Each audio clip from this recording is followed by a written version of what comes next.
Okay. I think we're going to be moving forward to the spoiler portion. So if you want to spoilers past this point. So if you're at this point, please, if you're at this point and haven't watched it, go watch it. And if you still are at this point and have not watched it and you decide to keep going, well, keep watching or keep listening. Please, we don't have very many. Yeah, we have 2 people listening to this. We don't even know that, dude. I think we have 2 people. We'll have 2 people watching, but it'll be us. No, dude, it will be your parents. See, not even all 3 of us are going to watch. Dude, I'm not going to re-listen to this afterward. No, I'm kidding. I have to re-listen to this to edit it down. I guess your parents and maybe, his brother. I swear to God, if you show this to my parents, I'll just show it to my cat. Huh? If you show this to my parents, I'm going to kill you. So, I'll just put this on your Facebook. I know you are. And I'll try to find out a way to delete it. I'll post our next episode on, so it's a little bit more family friendly. But okay, so now we're gonna go way into detail.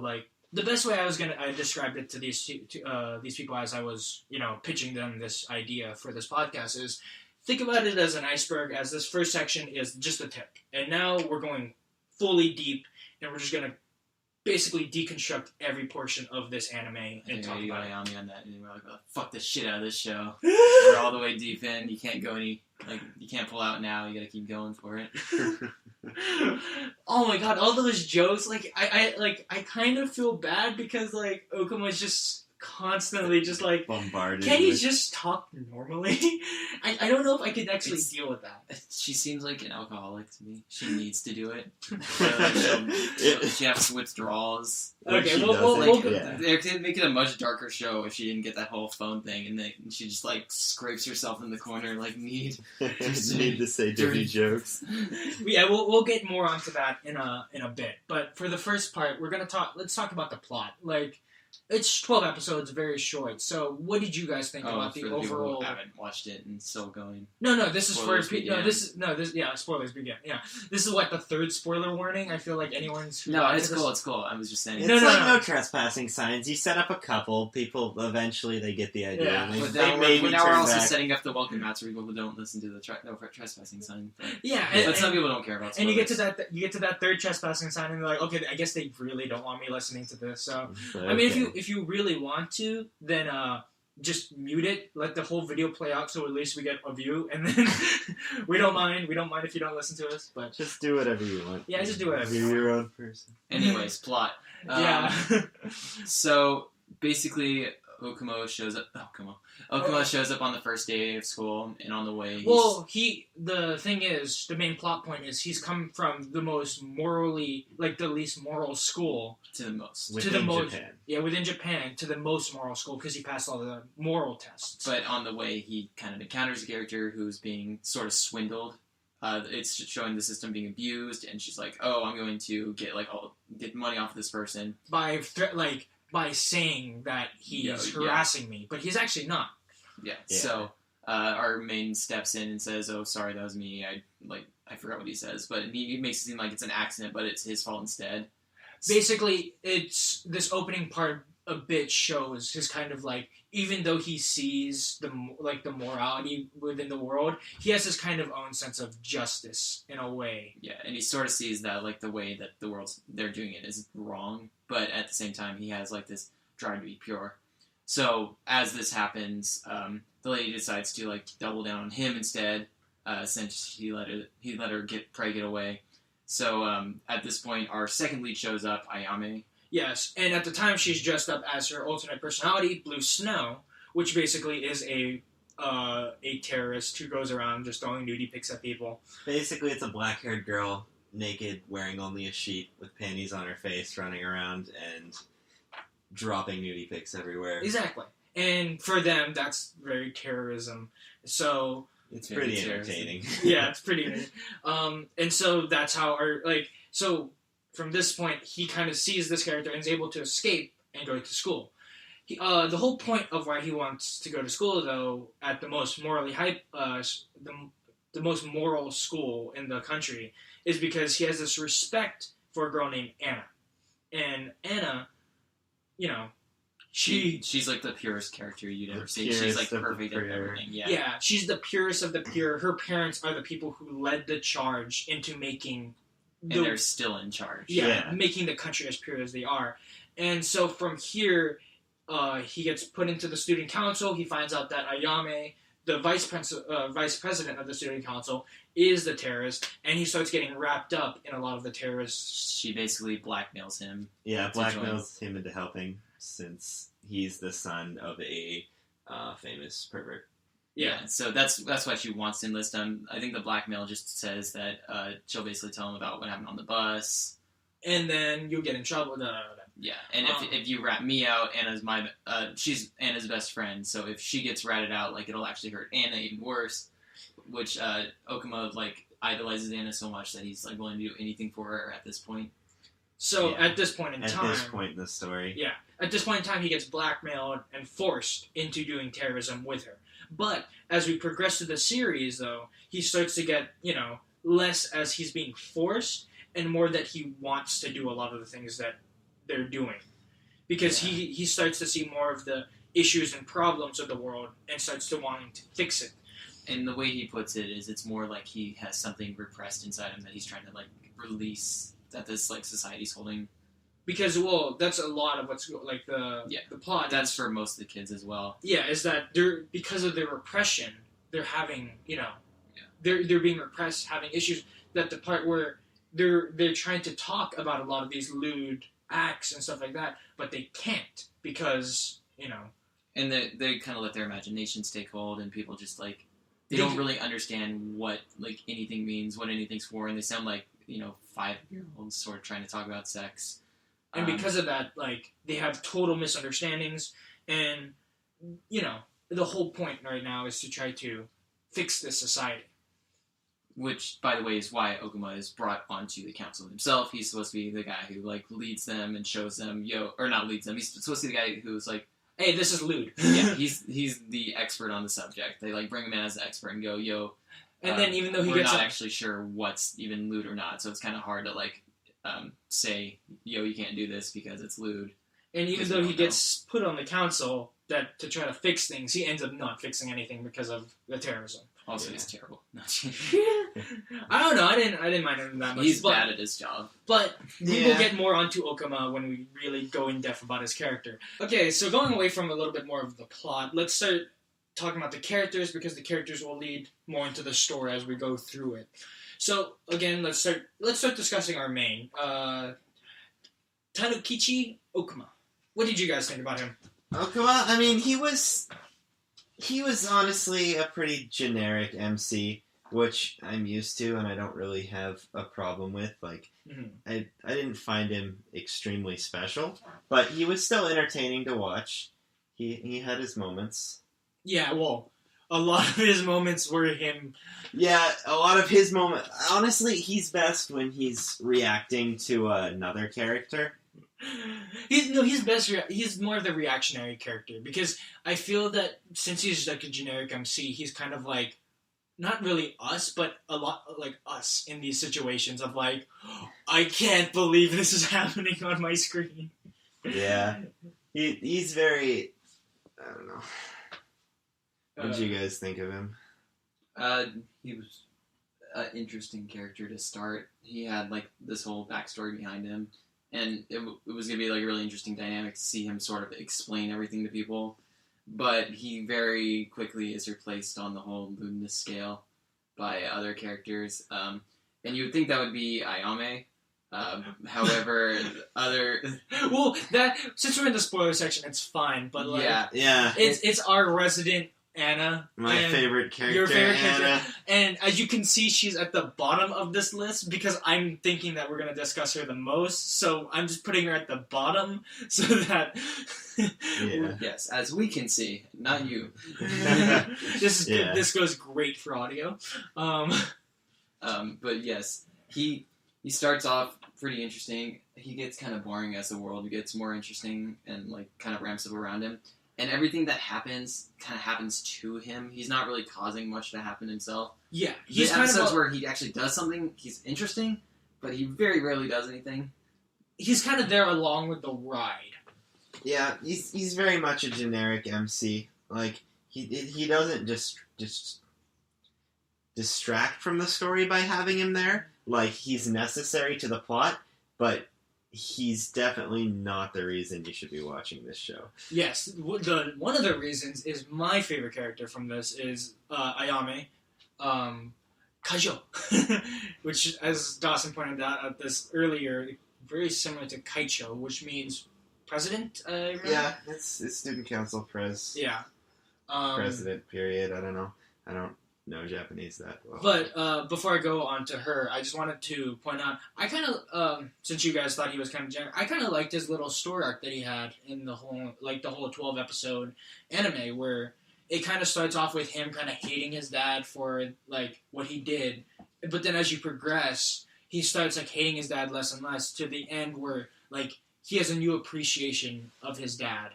I don't think he even hates his dad. He just kind of wants to move away from like what he sort of aloofness. Honestly, it is kind of a little growing up development there. Yeah. Like, I mean, a lot of people hate their parents and then grow out of that at some point, which he starts to become does. He starts to become more mature as he becomes more immature.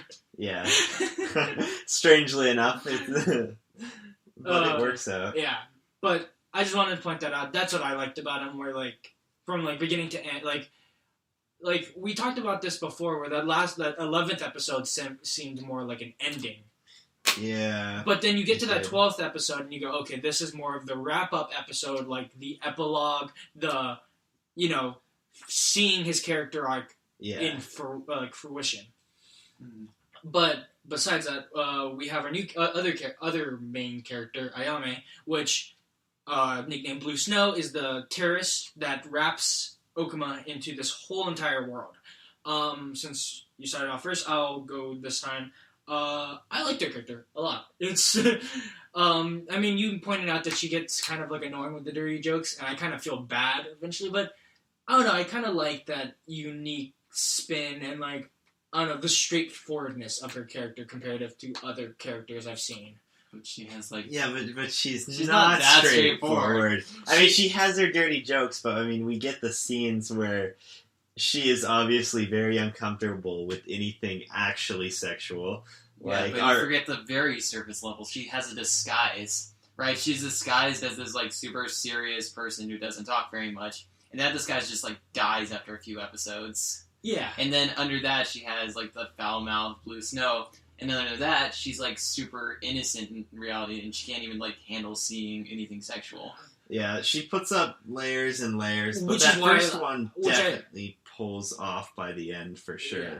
But that's what I like about it, where like I like the layered characters of like this is the person within the person within the person. Yeah, just putting up facades and just putting up the walls and stuff like that. And her whole entire shtick is that she gets a phone, which basically allows her to say allow her to bypass a lot of the censors and the censorship. She hardly ever uses it for good. She just uses it to say dirty jokes. Yeah, she basically says it just to add in a bad word or like a sexual term within a thing. She has an addiction to it. Yeah, let me just say, it was explained in the plot that she has 3 minutes per day of time to say anything dirty on her phone, and I guarantee you she uses way more than those 3 minutes in like under a single episode. Yeah, so unless those are the only... No, it's really just a plot point to allow her to say whatever the hell she wants in a place where she couldn't. I just like something's coming up the minute she takes out her phone and opens it. That's true. It's because you know she's going to change facades the minute that comes on.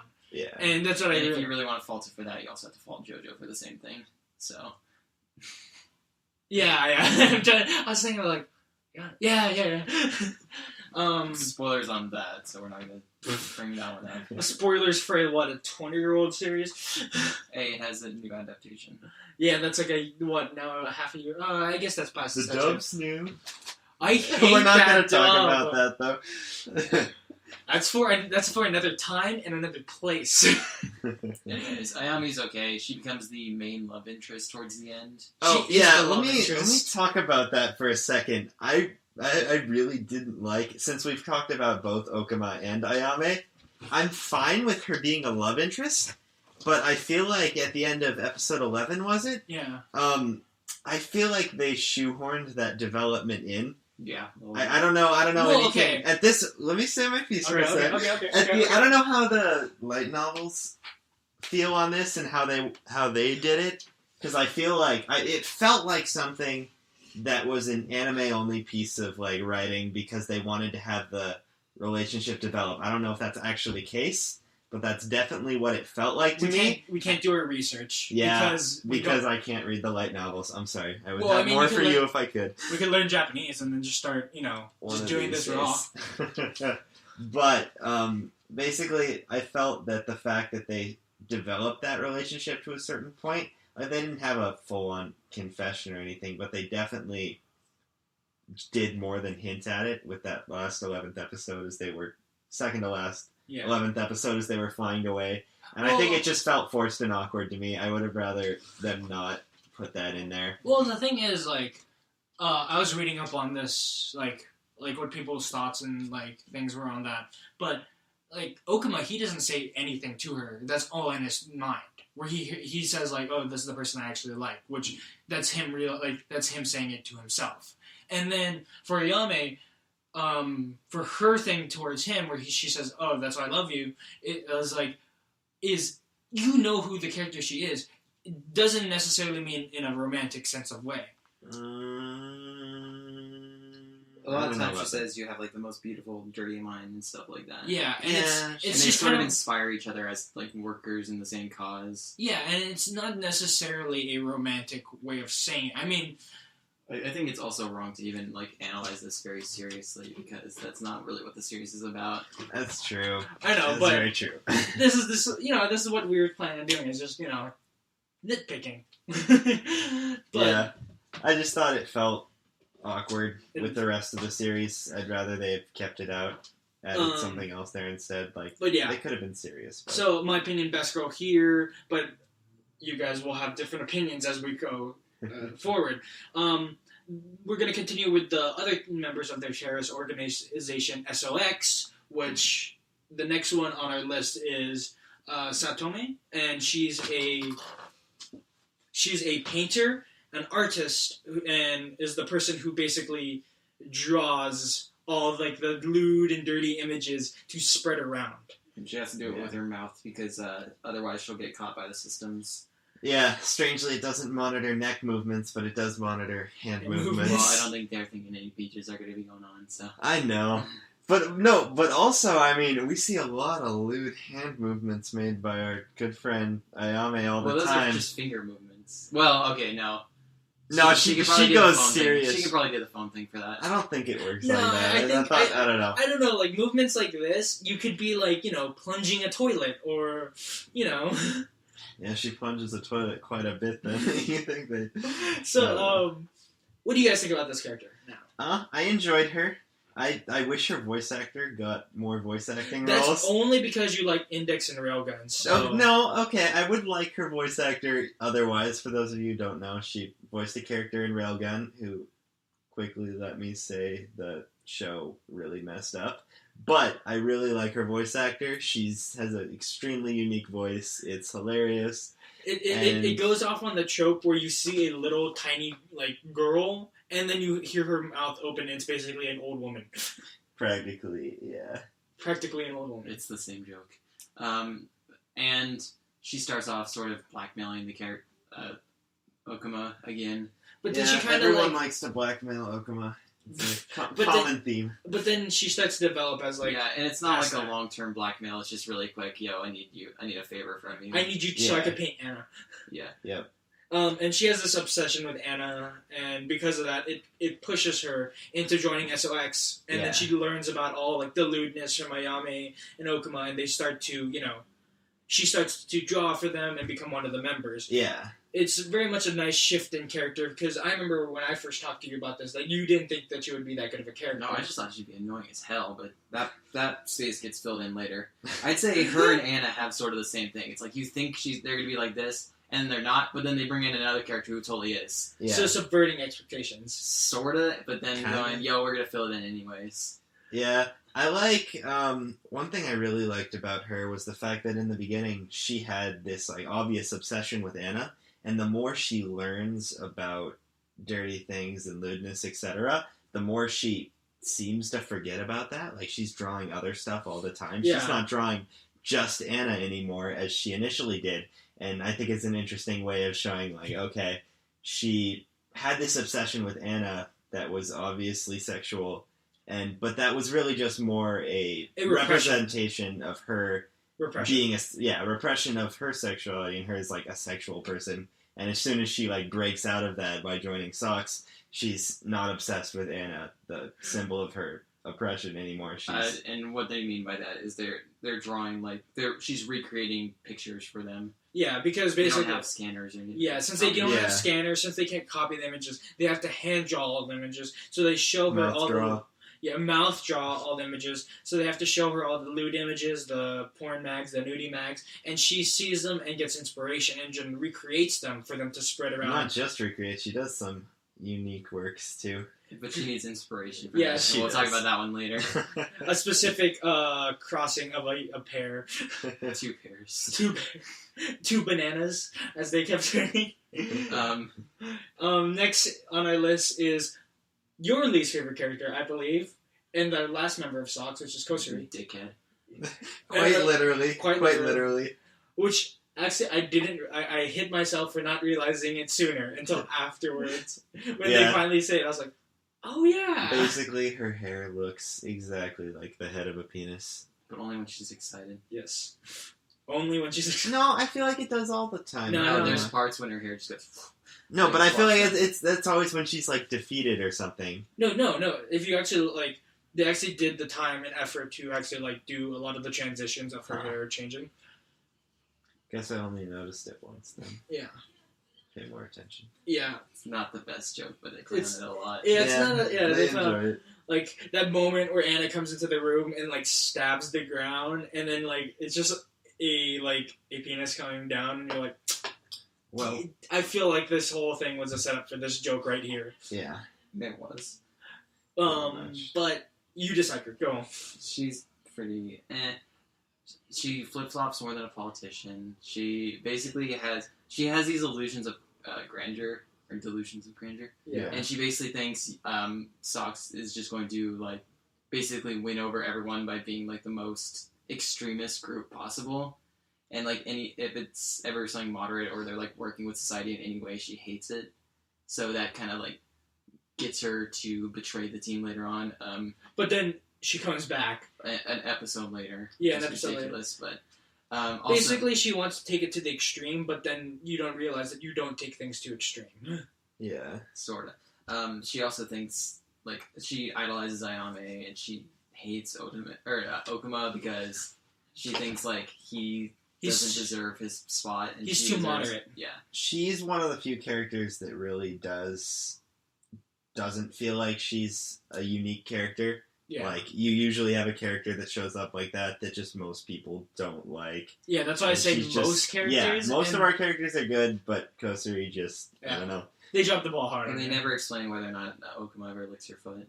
But, You're just on that GTO thing there. Now, we come to our resident scientist here, Fua. Green-haired girl. Stop saying resident. Hayoko. Fua's best girl.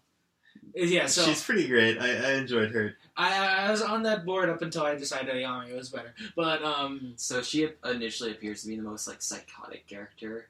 She does some really weird shit at the beginning.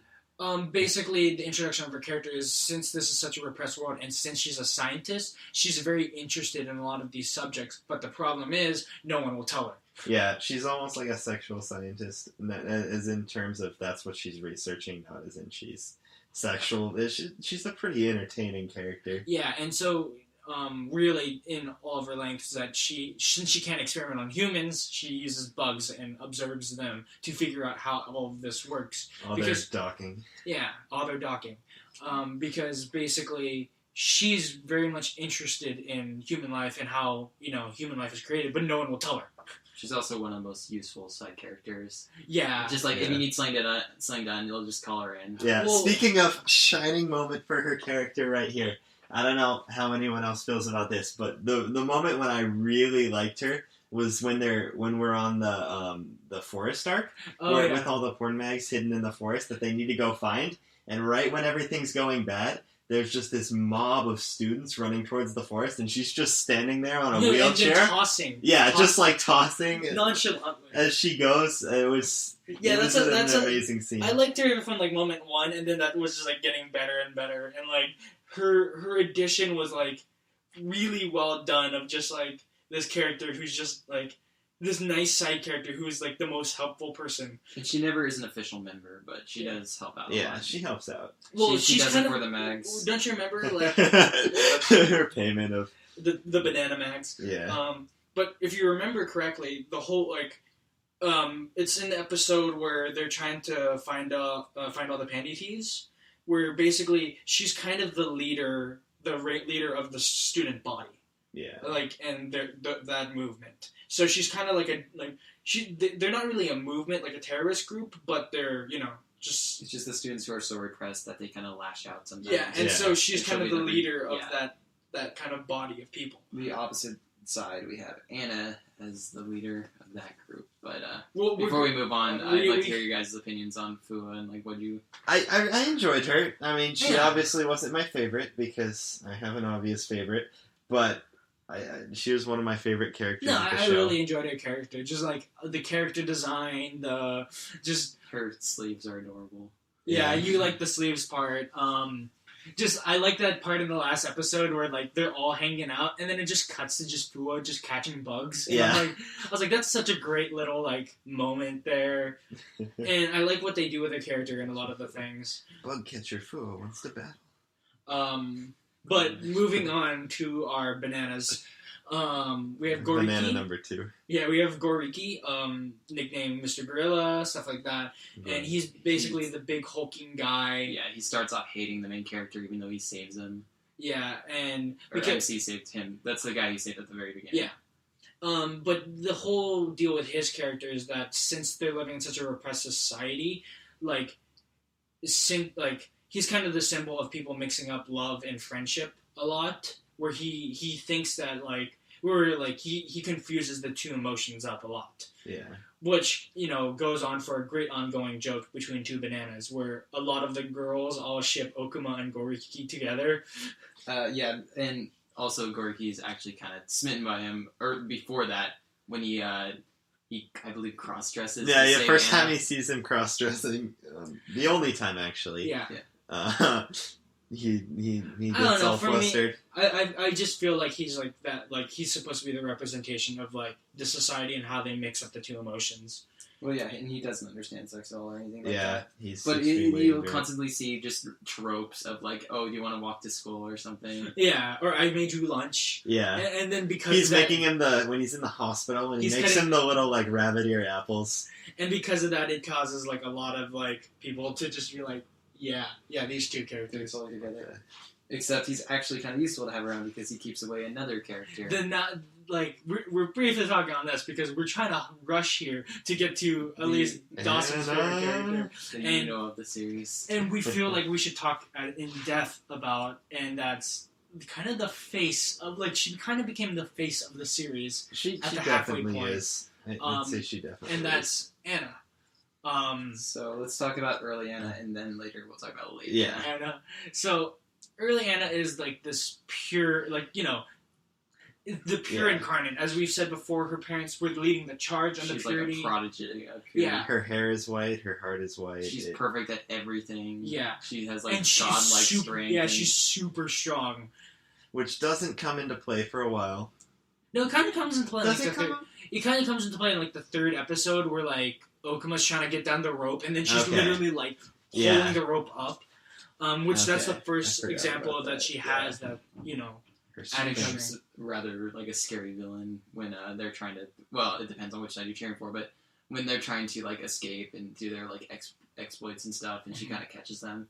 Yeah. So she's just the authority you got to run away from at first. She's our student council president, and And I so think she's we kind of- forgot to mention that Ayame is vice No, president. we did. We did? Okay.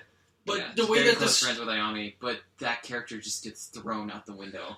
And all those characteristics are just gone because in It's episode so great. 5 and 6, the part where everyone needs to watch up to at the very minimum. Yeah. She has the biggest drastic character change out of all. Actually, happens on episode 4 when she's saved from So some stalker. So for people who've watched this, as you know, Okuma does the whole jumping in, saves her, and then accidentally kisses her, and because of that kind of something triggers gets set off in her head. Yeah, sets off all those repressed emotions because of how pure she is, and it goes into a very extreme case. Yeah.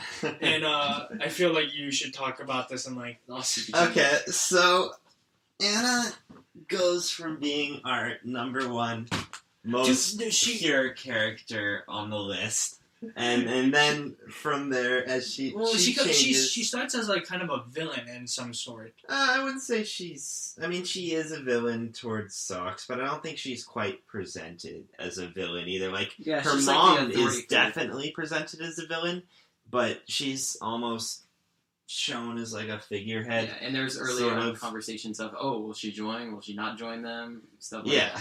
She basically goes from being the symbol of purity to being overcome with emotions she doesn't understand. I don't understand these emotions. The most what are all these feels? Crazy girl you will ever see. Yeah, she's completely psychotic at this point, just obsessed with her love, first love, almost. Yeah, of Okuma. Yeah, and they say this early, but she can't distinguish love from lust, and exactly. So she's constantly chasing after him and trying to force her love onto him. But the problem is that since Okuma starts off as this person who's trying to look at purity and stuff like that, she starts cracking down harder on lewdness because it's this she thinks that's what'll make him love her. Yeah. Yeah. Which is kind of the direct opposite, but yeah. While at the same time being the most lewd person possible. Yeah, and the problem is that even though she cracks down on this, she becomes super lewd. There's the whole bit with the love nectar. She's the best baker. Every episode after that, 5 and 6. Yeah, after 5 and 6, they harp on that for a while, but they do a good job. Gone. It's weird. It's kind of baffling. And she's going around I smell Okuma. I must be here. Yeah. And remember how Kajo's her best friend? She threatens to kill her and at some point, just immediately after that whole situation, it was really... Yeah. Basically, I like her because of her sheer aggressiveness. No other character that I've seen reaches that level, with the exception of Hannah from Prison School, funnily, Anna and Hannah, but we're not talking about that We're not now. talking about Anohana right now. Nor Anohana either. But she is one of the few characters that is truly...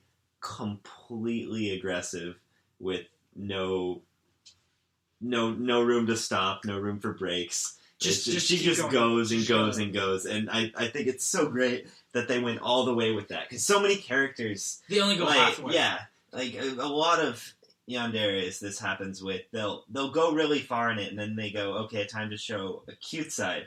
But I think it's okay, it's decent. But I think it's most interesting when they do this. They do show her a cute side of her, though. Well, they do is the thing, but they're still, but they're not showing that towards her main love interest. Mm. Everything else, she's got to get flustered around her love interest. This is just full out, full throttle all the time, and I think it's so much fun to watch. Granted, you were telling me this earlier. It's dude, Okuma, you're terrible because you need to sit her down and just tell her to stop. Yeah, that's his job, is to say, yo, this is lewd. Yeah. But he doesn't do that his job, ever. He doesn't go, Anna, stop, please, this isn't right. There's the definition and beyond of lewd, what you're doing. He definitely would need to sit down and explain everything to her so she would understand exactly what's going on here. Which I honestly don't understand why he doesn't do. But he doesn't even try. Yeah. I think he's just scared. Yeah, he's probably scared out of his mind. Because he doesn't want to be anywhere near her. Ridiculously strong. But he has moments to talk when she's attacking him. Drop of a hat. Well, you just kind of see that moment where he wakes up and she's just standing in the doorway, and she was standing in the doorway all night. Just watching him. Watching him. That was so great.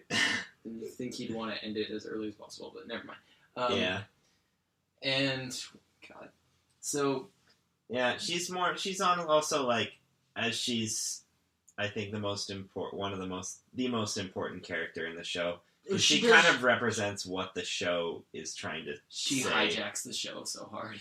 She Yeah. hijacks it, but I think it's for good reason. The show goes off rails so hard that it's like, whoa, look. I mean, There's just 3 episodes of the calamity of like what happens after When that she- initial kiss. she drops. Yeah, but that's exactly what to me at least, what the show was trying to say is that, okay, look, If you repress it so much.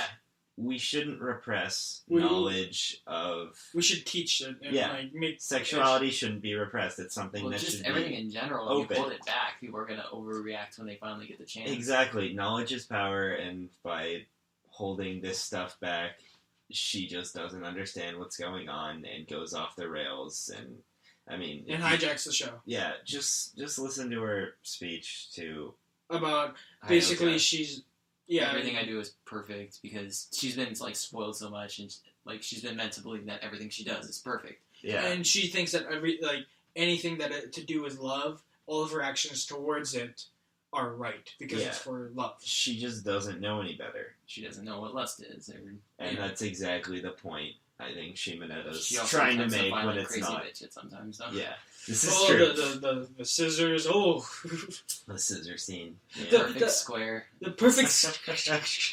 Somehow. Yeah. Oh man. Yeah. There's just so many moments. She also of has superhuman strength, which we said before. Which- comes into play in Yeah. Well, no, it comes into play because she constantly falls from huge amounts of heights, and they're like, okay, she's fine. She survives. Yeah.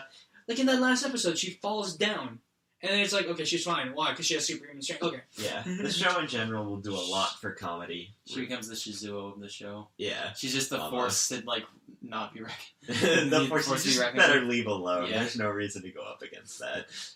Like, oh man, all the moments where she sniffed, like, it got super extreme, where she just can sniff him out. Like, figure out where he is by Yeah. how he smells. Like, that moment in episode 11, he has to sit there rubbing himself with soap so that she doesn't realize that he's there. Yeah.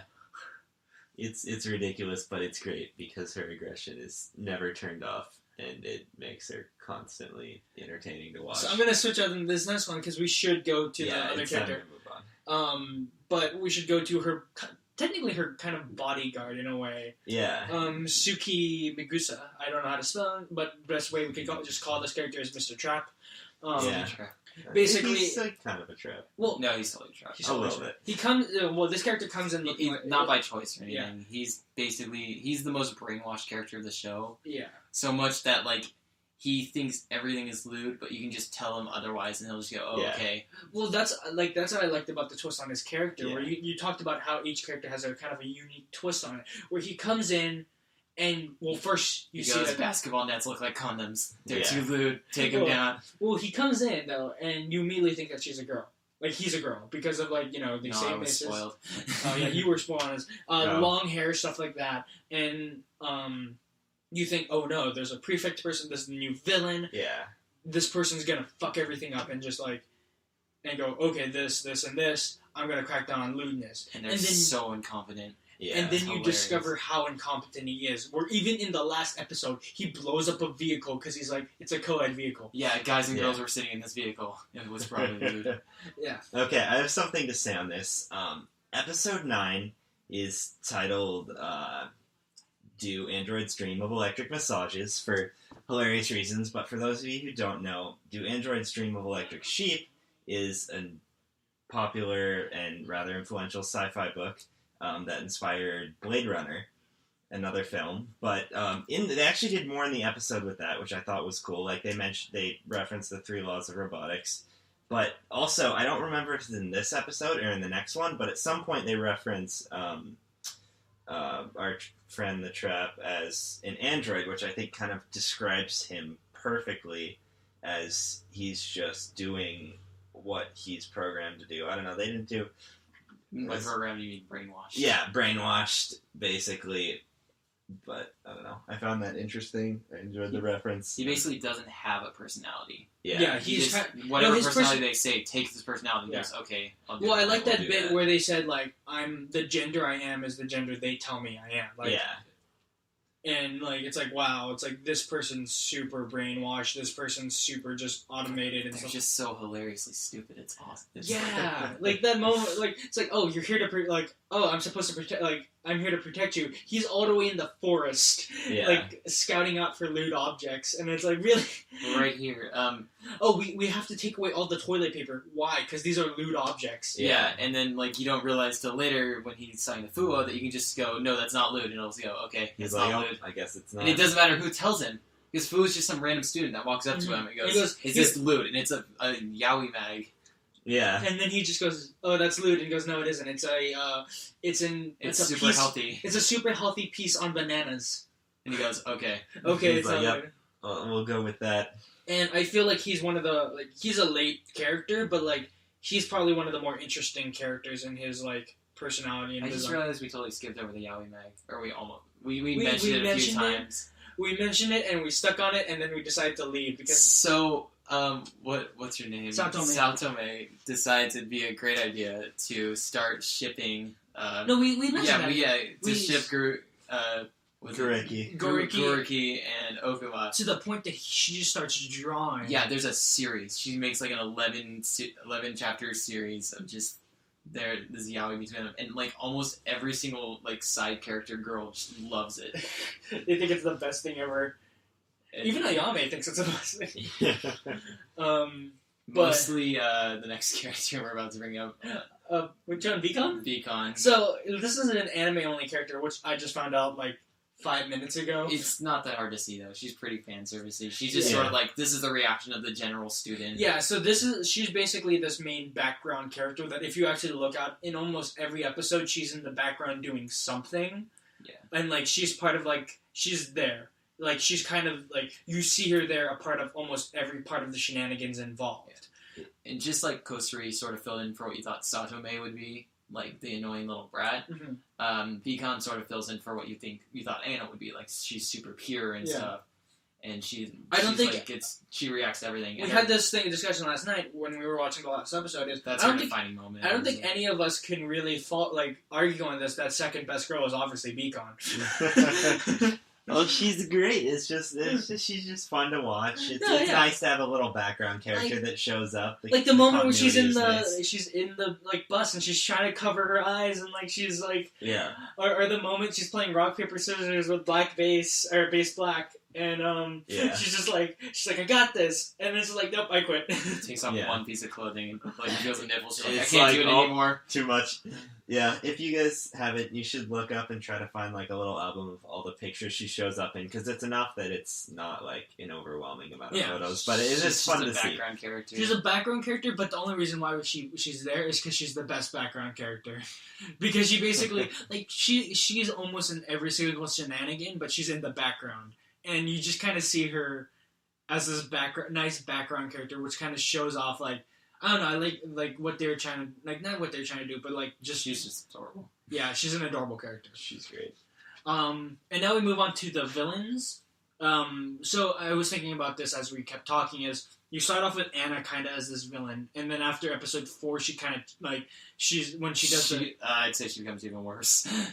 But then she's not a villain. And then you go towards her parents. Disaster. Her parents are the next villains. Force of nature.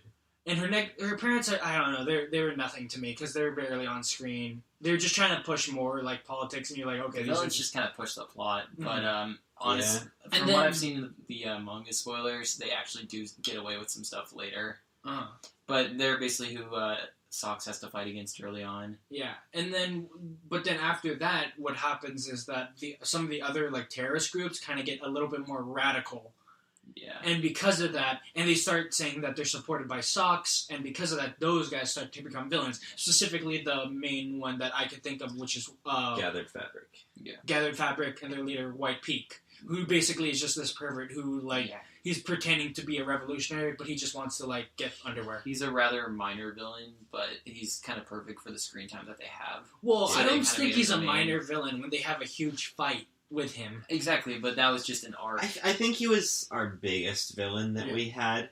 Not in terms of not in terms of importance to the story, because I think Anna's mom, Sophia, right? Yeah.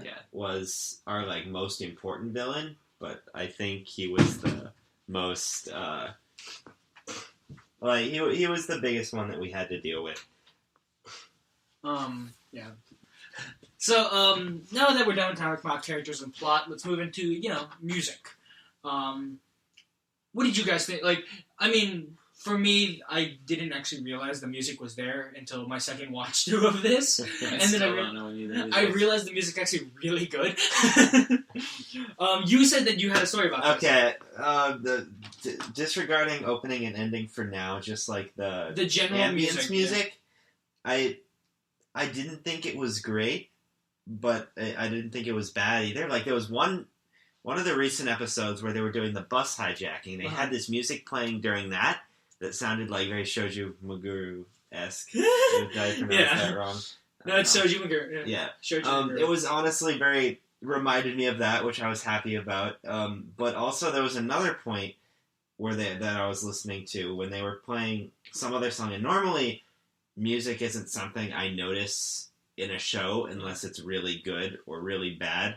And there was one track in there, I don't know which one it was because I didn't stop to check, but it kind of took me out of the scene for a second because I was like, this is actually music. This is like not very good. Really? It wasn't very good? There was one part where I disliked it, but beyond that, I didn't think it was amazing, but it definitely wasn't bad either. Yeah, I mean, I didn't realize a decent soundtrack. I didn't realize like how the music like played in because there's a lot of great tracks in there that they can constantly like the same 5 tracks they constantly switch around with. Yeah, but they're used in really good moments, and I just didn't realize it was there. But so maybe it was the best way to call it the general like soundtrack is like not notable, but pretty decent. Yeah.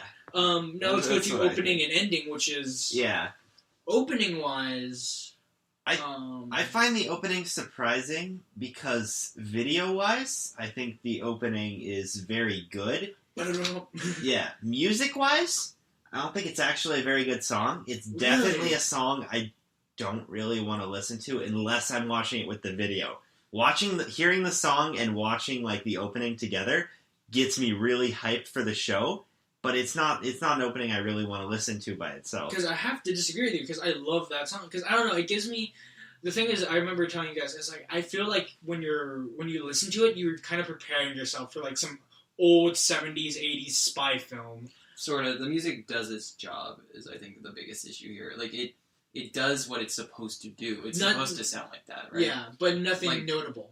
Bad or good, like, I'm not sure if you said it's bad, because it's decent. I don't think it's bad. I think it's just average. Yeah, but I think like what they more focused on was like, okay, we need this specific type of music for this. Yeah. Right? We need it to sound like some sort of superhero theme song.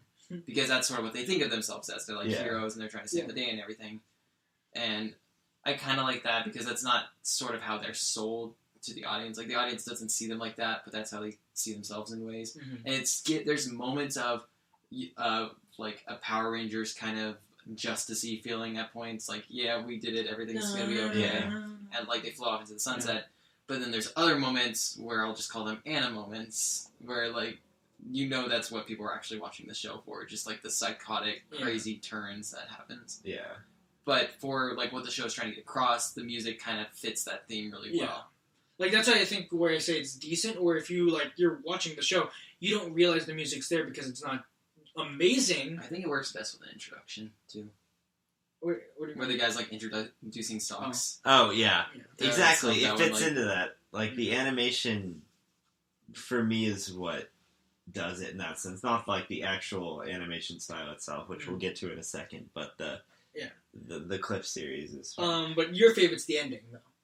I sort of enjoy the ending. It sort of has a dance to it. It's sort of like a pump-up song. Yeah. I remember at some point I was like sitting there and I kind of was dancing along with it. It's like, join our group. We're super cool. We go like a dance and stuff. Yeah, I like the visuals in the ending where they had the bubble art. And I don't know why, I just really like bubble art. Well, and they always have a unique one. Yeah, well, they always have the first one's Ayame, second one's Okuma, and then the third one's always switched around. Yeah. With the last one being new characters that aren't even in the anime. Yeah. Come on, do the season 2. So season 2 when? Yeah, I feel the same way about the ending as the opening. I really like it in tandem with the visuals and the video, but again, it's not something I really listen to that. feel like listening to on its own. I don't know, I could listen to the opening. I thought musically the opening was better. Mm-hmm. But visual-wise, the ending. Visual-wise, the ending was just kind of fun. Yeah, that makes sense. Yeah. The best ending was, what was it, episode 7, where they taught you how to make that toy? Oh, dude. That was great. That was clever. I'm so glad that they did that. A live-action post-credit scene to the pool. Yeah. They made one of their animators eat it or something Yeah. like that. Hopefully it wasn't used. Yeah. No. But you said animation now, segueing from that into animation. What did you think about the animation? My thoughts on the animation is the animation itself really wasn't that great. Yeah. But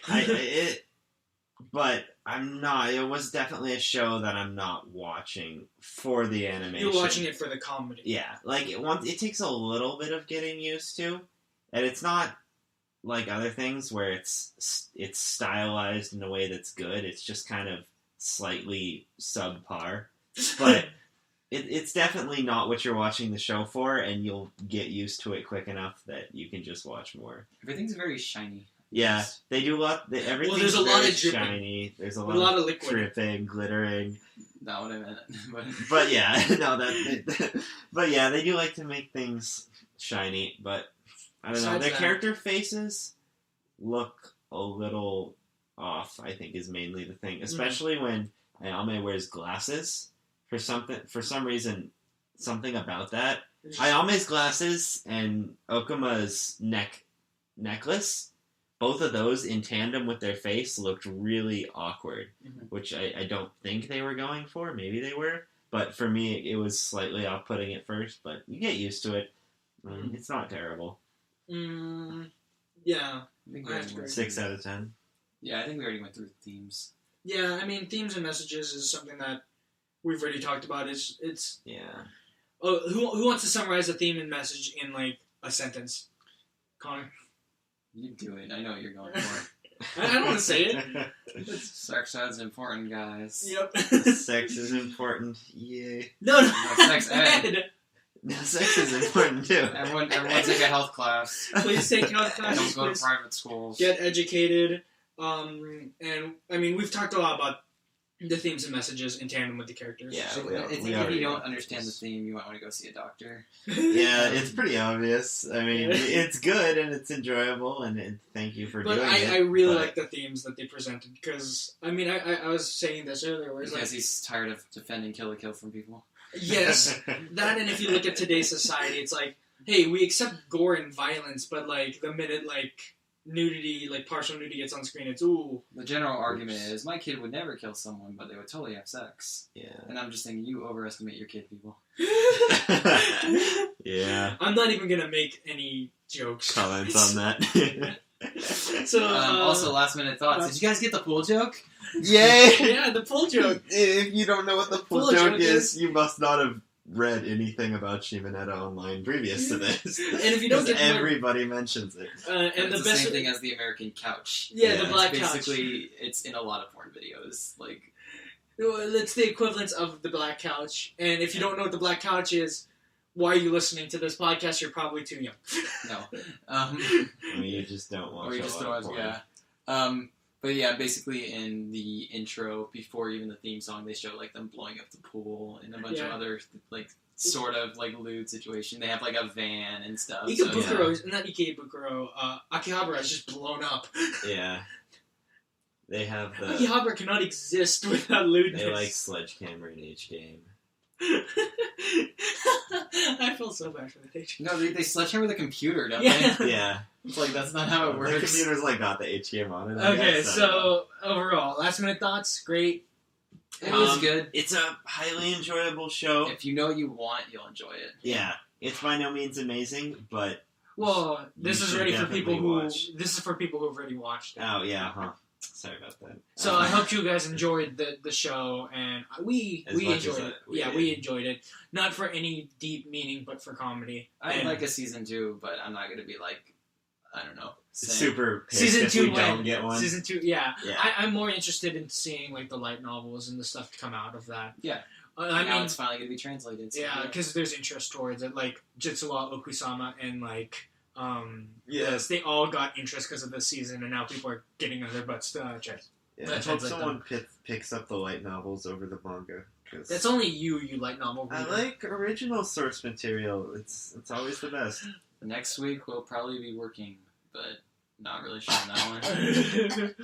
We'll probably be talking about working or gate, depending on how fast we get through that. We will see.